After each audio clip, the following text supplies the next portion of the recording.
4 months ago, a world leader quietly flew to Beijing, sat down with Xi Jinping, and walked out with a multi-billion-dollar deal. Washington said nothing. Then last week, Donald Trump boarded Air Force One, packed it with Elon Musk, Tim Cook, Jensen Huang, and the heads of Boeing, Goldman Sachs, BlackRock, and a dozen more of America's most powerful corporations, and flew to the exact same city, to the exact same man, asking for the exact same kind of deal. If you think that's a coincidence, stay with me, because the 4 months between those two trips reveal something about global power that most American newsrooms are deliberately avoiding. If this is the kind of story your newsfeed keeps burying, tap the like button right now. It tells the algorithm this matters. Here is what actually happened. On May 13, 2026, Donald Trump landed in Beijing for a 2-day summit with President Xi Jinping. The White House dressed it up as a state occasion, a red carpet arrival, a formal one-on-one at the Great Hall of the People, a visit to the Temple of Heaven, a state dinner. Every detail was choreographed to project strength. But behind the ceremony, the pressure was unmistakable. This summit was originally scheduled for March. It was delayed after the United States and Israel launched military operations against Iran on February 28th. The Trump administration predicted it would last 4 to 6 weeks. It is now mid-May, and the conflict is still running. The Strait of Hormuz faces a double blockade. Global energy prices have surged. American gas prices have climbed sharply. Trump's approval rating has dropped to record lows. So when Air Force One lifted off on May 12th, the president aboard was not a leader operating from a position of dominance. He was a president under pressure, crossing the Pacific to find relief he could no longer generate at home. Look at the delegation he brought. Elon Musk, despite his very public split with Trump last year. Tim Cook of Apple, in what insiders describe as one of his final major diplomatic appearances before his planned September retirement. Jensen Huang of NVIDIA, added at the last stage of planning. Larry Fink of BlackRock, representing a firm that manages roughly $11 trillion in assets. Then Goldman Sachs, Boeing, Citigroup, MasterCard, Cargill, Blackstone, Micron, Qualcomm, GE Aerospace. When a sitting American president assembles that kind of corporate firepower for a single foreign visit, the message underneath the diplomacy is not subtle. He is not just negotiating policy, he is offering market access, seeking purchase orders, trying to stabilize supply chains, and hoping Beijing can help him manage a Middle Eastern conflict that has already outlasted every timeline his administration publicly set. Analysts who were briefed on the summit before it began were already managing expectations downward. The Council on Foreign Relations described it as an attempt to stabilize ties rather than resolve deep disagreements. A Brookings Institution researcher put it plainly: both sides want stability, both sides want to reaffirm the relationship, and nobody is expecting major breakthroughs. The President of the United States flew across the Pacific not to dictate terms, but to attempt them. Share this with one person who follows geopolitics. This is the context they are not getting anywhere else. Now here is where the story breaks open. 4 months before Trump landed in Beijing, another plane made the identical journey. On January 13th, Canadian Prime Minister Mark Carney arrived in Beijing. It was the first visit by a Canadian Prime Minister to China since 2017. The very diplomatic gap Trump is now trying to close. But Carney closed it first. He walked into the Great Hall of the People. He met Xi Jinping. He met Premier Li Qiang. He met the head of the Standing Committee of the National People's Congress. And he did not arrive asking for favors. He arrived as the leader of a G7 nation that had made a deliberate strategic decision to stop waiting for Washington's permission before engaging with the world's second-largest economy. The results Carney brought home were concrete and immediate. Canada and China issued a joint declaration establishing a new strategic partnership.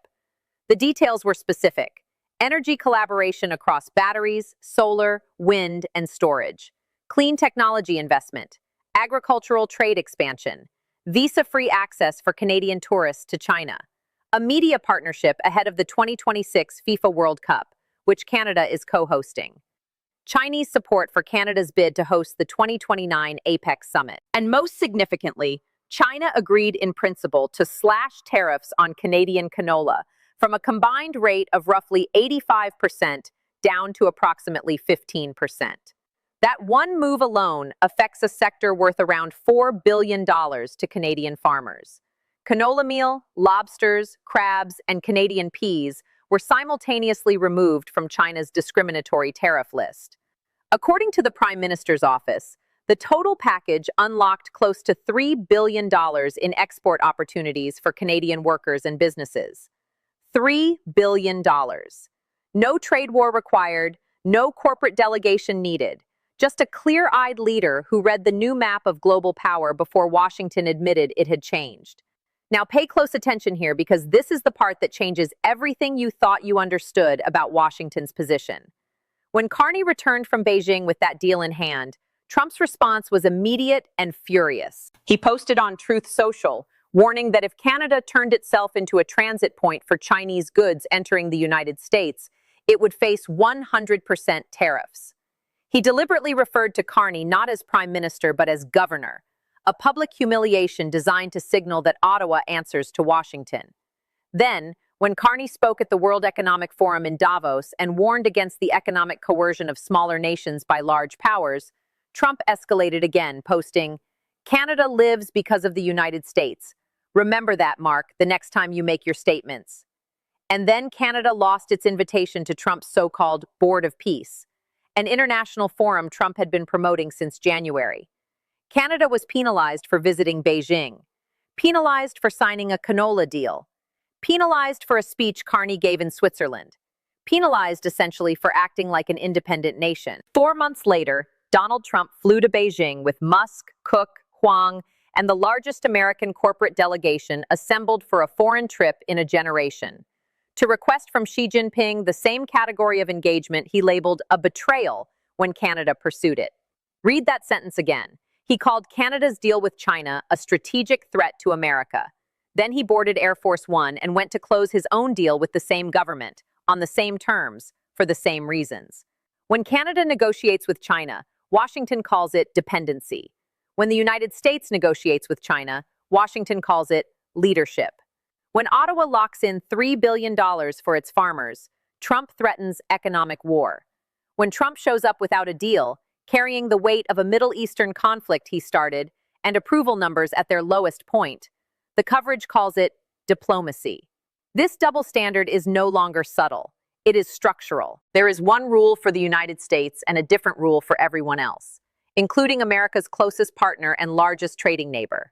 Beijing has noticed. Chinese state media spent the week highlighting that Trump's delay was caused by the Iran conflict, that Iran's foreign minister was in Beijing just days before Trump's arrival, and that Vladimir Putin is scheduled to visit the Chinese capital shortly after Trump departs. Beijing is not presenting itself as a nation sitting across the table from one superpower. It is presenting itself as the center of a new diplomatic architecture, with the American president as one visitor among many. That framing matters.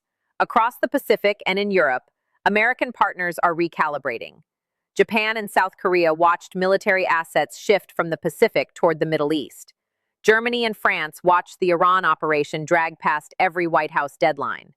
India kept buying Russian oil despite American pressure. Australia quietly restored its wine and barley trade with Beijing.